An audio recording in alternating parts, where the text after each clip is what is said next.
Dijo una voz popular: ¿quién me presta una escalera para subir al madero? Para quitarle los clavos a Jesús el Nazareno. Oh, la saeta, el cantar al Cristo de los gitanos, siempre con sangre en las manos, siempre por desenclavar. Cantar del pueblo andaluz, que todas las primaveras anda pidiendo escaleras para subir a la cruz. Cantar de la tierra mía, que echa flores al Jesús de la agonía, y es la fe de mis mayores. ¿O no eres tú mi cantar?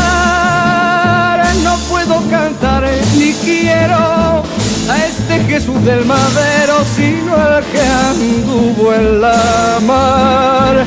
¿O no eres tú mi cantar? No puedo cantar ni quiero a ese Jesús del madero, sino al que anduvo en la mar. ¿O no eres tú mi cantar? No puedo cantar ni quiero a ese Jesús del madero, sino al que anduvo en la mar. ¿O no eres tú mi cantar?